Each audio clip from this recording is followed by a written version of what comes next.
안녕하십니까, 통일입니다. 오늘은 전번에 이어서 갑진일주의 운명적 특징과 성패 조건 두 번째를 말씀드리겠습니다. 갑진일이 이제 식상을 이제 보게 되면은 병종화로 연결이 되겠죠. 병화로 연결이 되면은 간목을 멀리서 보여준다, 그런 겁니다. 그러니까 포괄적이고 전체적으로 보여준다. 그리고 이렇게 이건 식신이죠. 식신으로 가르친다고 하면은 가르치는 대상으로는 아이가 더 잘 맞습니다. 아이한테는 포괄적이고 전체적으로 기본적으로 이렇게 가르쳐야 됩니다. 타켓을 어디에 한정하는 것보다는 간목이 병화라는 것으로 교육적 태도를 취할 때 병화 식신을 쓰게 되면은 무엇을 타켓으로 정하는 게 쉽지가 않습니다. 그래서 내 안에서 나가는 통로가 상당히 넓고 포괄적인 형태로 작용을 합니다. 병화로 쓸 때는 구체적이지 않은 것이 장점입니다. 구체적이지 않다는 것은 어디 하나에 매여서 다른 걸 못하는 게 아니고 두루두루 잘하는 모양이 될 수가 있습니다. 간목 자신이 갖고 있는 모든 것을 그대로 드러낼 수 있는 좋은 조건이 되는 겁니다. 이것을 자연적이라고 말하죠. 갑진으로 돼 있어서 진토라고 하는 재를 운영하는데 병화로 운영하니까 자기가 주변 조건을 잘 맞춰서 대응할 수 있게 됩니다. 그래서 이런 사람이 학원을 한다 그런다면 수학 학원을 내가 열었다 이겁니다. 그러면 학생들이 수학 공부하면서 영어도 해달라 하면은 그것도 가르칩니다. 그리고 또 다른 것도 가르쳐 달라면 합니다. 그런데 이 정화로 병화가 아니고 정화입니다. 정화로 연결이 되면 정화는 뭐냐면은 간목한테 목적을 부여합니다. 그래서 타켓이 딱 정해져 있고 그것에 한정하고 특화하는 겁니다. 정화는 전문화가 되어 있습니다. 전문화가. 병화는 뭐예요? 전체적이고 일반적인 겁니다. 병화와 정화의 차이점이 그렇죠. 정화는 목적을 하게 되고 특수화, 전문화, 부분화가 되어 있습니다. 그래서 정화로 가르친다, 학원을 한다면 수학만 내가 전문적으로 하는데 다른 거를 해달라고 학생이 요구하면 그냥 다른 데서 공부하라고 합니다. 아까 병화는 뭐예요? 내가 수학 가르치다가 영어도 가르치다면 영어도 하고 막 이러잖아요. 뭐 차이점이 있습니다. 그런 것이 확연히 차이가 납니다. 그러면 누가 돈을 더 잘 벌까요? 간목 입장에서는 병화를 봐서 진토라고 하는 재를 다루는 것의 유연성, 일반성, 그러한 조건으로 운영을 합니다. 정화로 하게 되면은 전문화, 특별함 이런 것이 타켓으로 한정되어 있습니다. 고부가이죠. 농사 짓는 걸로 말하면 정화는 투경작물을 길르는 겁니다. 투경작물을 하는 거죠. 재배 방법도 하우스로 특별한 하우스입니다. 정화는 특별한 쪽, 전문적으로 쓰여지게 됩니다.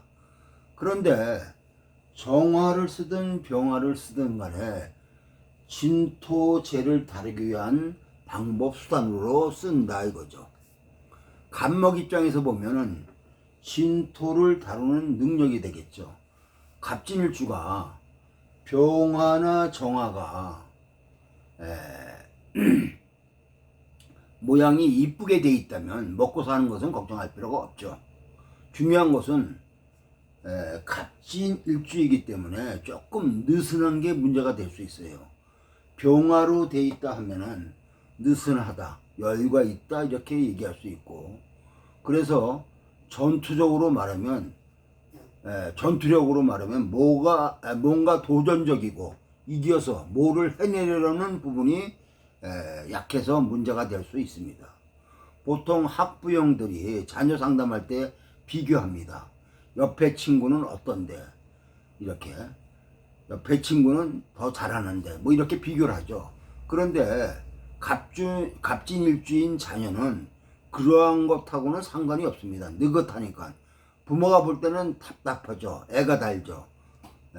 그런데 갑진일주 자체는 느긋함을 장점으로 인정하고 바라봐 주어야 하는데, 부모 입장에서는 그렇지가 못하다 이거죠. 자꾸만 다른 학생들과 비교해서 자꾸 쪼으니까 이런 것을 알아두셔야 됩니다. 갑진일주가 이렇게 수인성을 본다 이거예요. 수인성을 본다. 갑진일주에 수가 붙으면 인성이죠. 그러면 목국토, 원래는 이 갑진일주는 목국토 하는 겁니다. 목국토죠. 거기에 수생목이 진행이 되죠. 이렇게 수생목이 진행이 된다. 그러면 여기에는 이면적으로 토국수가 내재되어 있죠. 토국수가 되어 있습니다. 수가 인성이라 갑목이 뭔가 배운다, 자격을 만든다, 문서화한다, 공부를 한다고 하는 것이 토국수에 의해서 진행된다는 말이죠. 이 말은 뭐예요? 토는 뭐예요? 재죠. 재에 맞춰진 공부다 이거죠. 이거를 갖다가 재극인이라고 합니다. 재극인. 갑목이 진토를 근거로 수를 쓴다는 것은 이미 재극인적 요소를 활용하고 있다 이거죠. 재극인이 긍정적이면, 이게 이제 이 재극인이 긍정적인 게 있고 부정적인 작용이 있습니다. 재극인이 긍정적이면 재에다가 문서를 부여하는 것, 다시 말하면 재에다가 가치를 부여하는 것, 재의 의미를 상정하는 것, 그냥 재였던 것이 재에게 인성이 붙게 되면 금액 자체가 달라집니다. 재가 그냥 재물이 아니고 인성이 붙는 순간 완전히 달라지죠. 재는 원래 물질 상품 아닙니까? 재는 원래 물질 상품 이렇게 우리가 얘기할 수가 있죠.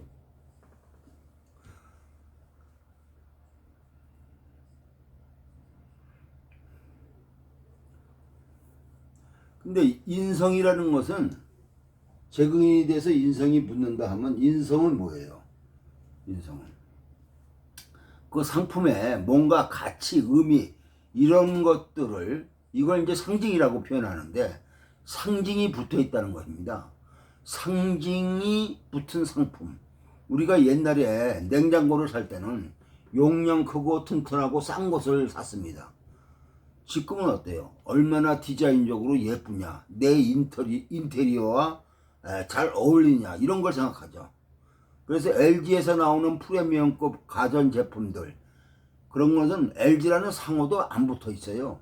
근데 기능도 똑같은데 가격은 어마어마하게 다릅니다. 이미 상품에 상징이 붙어 있어요.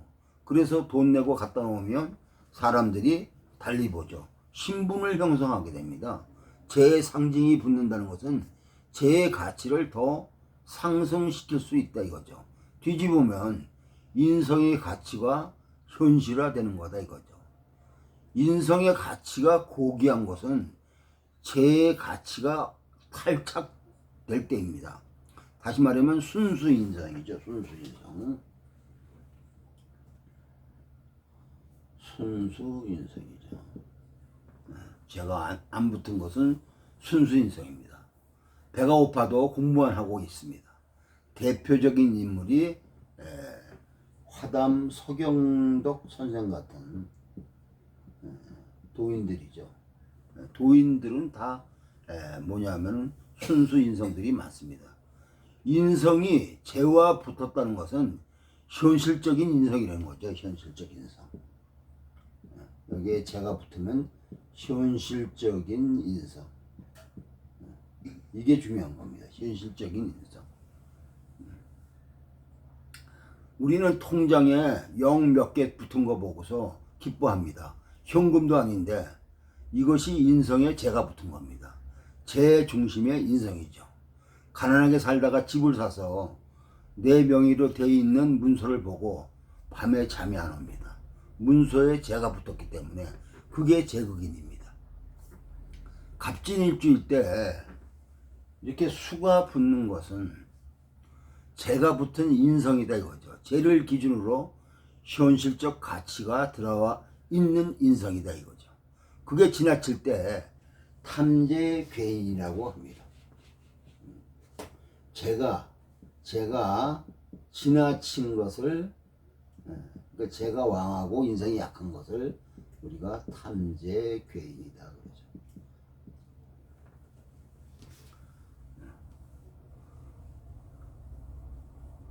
근데 탐재괴인이 안 된 것이 있습니까? 우리가 이 세상을 살아갈 때는 순수인성으로 살기는 상당히 힘듭니다. 쟤는 인성을 봐야 되고 인성은 쟤와 어떤 관계를 가지고 있는가를 봐야 합니다.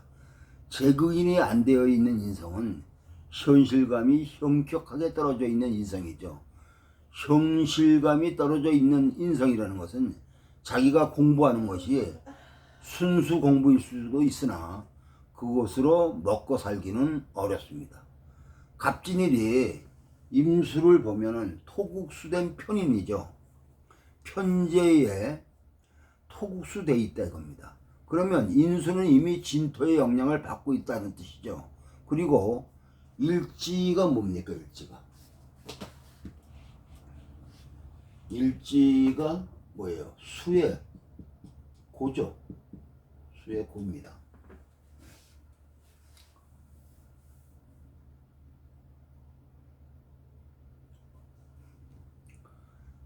그러니까는 임수가 진토에서 투관한 것은 아니죠. 임수가 12운성이라는 기의 흐름으로 진토라는 수고의 영향을 받게 돼 있다는 말입니다. 고의 영향을 이렇게 받는다는 것은 창고에 매여 있다는 뜻이죠. 그럼 정적이라는 뜻입니다. 고요하다. 그러면 일정한 한계의 규정이라는 것을 갖고 간다는 말이죠. 그러면 임수는 진토라는 수의 고에 한정된 형태로 쓰여진다. 수의 고니까 과거적 에너지와 연관되어 있고 인수라 재를 운영하는 자격이 될 텐데 반대로 재에 한정된 자격이 된다 이거죠. 수의 고에 의해서 결정된 거니까.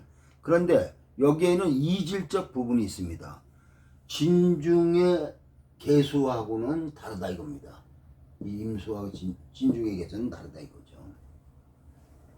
그걸 구분해서 봐야겠고, 그래도 12운성으로 볼 때는 천간의 임수가 진토가 고가 되는 거죠. 이것은 기적인 흐름입니다. 기적인 흐름. 기적인 흐름이죠. 12운성은 기적인 흐름을 나타내는 겁니다. 임수가 지지와 기적으로 연결할 때 개수가 진중에서 투관한 것과 기적으로 연결하는 것이 다르다는 것을 알아야 합니다. 임수는 편인으로 편제를 만드는 자격, 편제에 규정된 자격이라는 형태를 말할 수 있고 재를 운영하는 방법들로 사용지게 됩니다. 고로 한정되어 있기 때문에 임수가 갖는 것이 원래 임수 자체의 체성은 굉장히 크고 범위가 넓고 상징적 형태를 띌 것 같지만 편제에 한정된 형태로 작용하는 것으로 상당 부분 접근되어 있습니다. 그래서 현실적 가치에 매여 있는 임수다 이거죠. 그것 때문에 간목 입장으로는 진토 편재를 다루는 인성으로 불편합니다. 가공하는 방법, 재를 다루는 방법이라는 부분에서 정확하게 쓰여지기가 쉽지 않은 것이고 에너지를 많이 투자해야 하는 것을 말합니다. 만약에 갑진을주가 임수를 보고 역학 공부를 한다 그러면은 저 임수를 하면은 자꾸 저 임수에 적용해서 써야 되니까 범위가 넓고 타겟팅이 잘 안 되니까 이렇게 저렇게 해보는 과정들이 필요합니다.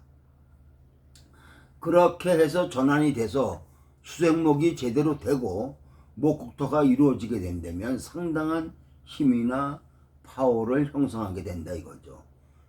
그만큼 임수는 소화하기가 상당히 힘들기 때문에 처음에는 그것을 배우고 익히는 게 어렵지만 소화만 된다면 잘 쓸 수가 있죠. 그런 점을 최소으로 알아둬야 됩니다. 그래서 처음에 스타트 걸어서 재를 운영하는 자격을 만들 때 시간이 걸리는 것을 계산해 넣어야 된다 이거죠. 개수로 연결이 되면 진중의 개수죠. 다른데 개수가 있으면 그것과 연결해서 봐야 되겠지만 진중의 개수라는 것은 고지에서 나왔죠. 이건 개수가 진토라는 것을 고라고 하면 안 됩니다. 음간 양간은 고가 다르죠. 순욕을 달리 봐야 합니다. 같이 보는 분들도 있어요.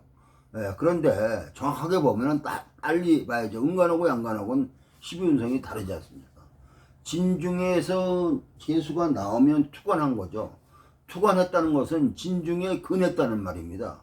그러면 진토가 수의 근거라고 한정한다면 그게 개수의 창고인가 임수의 창고인가. 창고라는 개념, 지장간을 보관하고 있는 개념으로는 개수의 창고죠. 그런데 12운성의 고라는 개념으로 보면 개수는 뭐예요?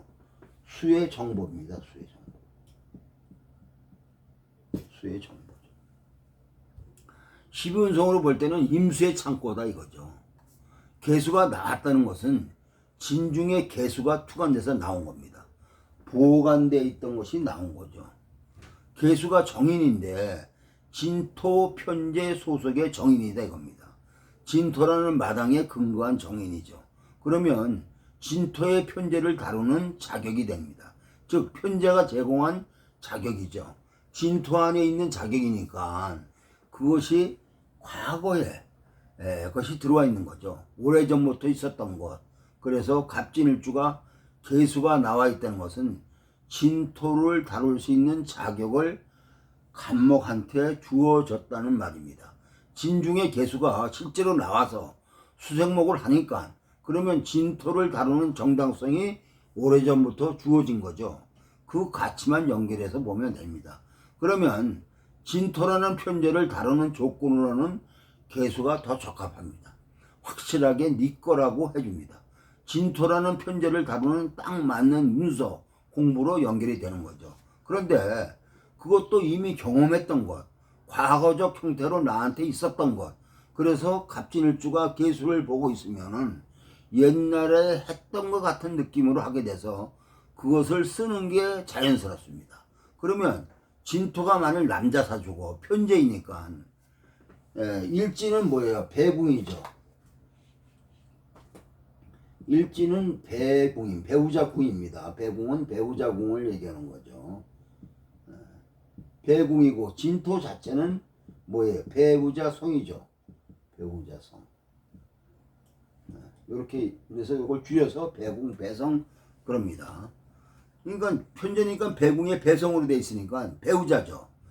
개수가 나와 있으면 이렇게 개수가 나와 있으면 배우자에 대한 인식이 개수 정인이 배우자라는 것으로 인연이 되면 어떻게 됩니까? 오래전부터 알았던 것 같은 그러한 인연적 고리를 찾게 된다는 것이죠. 그렇게 연결이 됩니다. 실제로 인연도 초등교부터 알던 동창이 될 수도 있습니다. 우연히 만나서 애인이 되었는데 알고 보니 초등생 동창이었다. 정인이 고지에서 나왔을 때의 의미들은 대부분 내가 기억하지 않았는데도 나한테 남아있는 것들입니다. 그래서 오래되었다고 대부분 인식을 하게 됩니다. 그래서 데자부 같은 현상이 일어나죠. 내가 뭘 하는데 이거 내가 해봤던 것인데 하고 느낌이 옵니다. 그걸 기시감이라고 하죠. 기시감. 데자부 현상. 어디서 본 것 같은 만약에 그게 이성이면 굉장히 친숙합니다. 쉽게 갖고 가지고 대부분 남자들은 엄마나 누나를 닮은 이성을 좋아합니다. 아무리 지지고 볶아도 취향으로 결정되는 것이 그렇게 유사성으로 결정이 됩니다. 이것은 심리학적으로 많이 규명해 놓은 이론들이죠. 여자도 마찬가지입니다. 아버지나 오빠들이 롤 모델이 될 수가 있습니다. 아버지나 오빠가 원수 같아도 살고 보면 그러한 유사한 남자들과 사는 경우가 많이 있습니다. 오늘은 여기까지입니다. 다음 주에 이어서 계속하겠습니다. 구독과 좋아요를 눌러주시면 감사하겠습니다.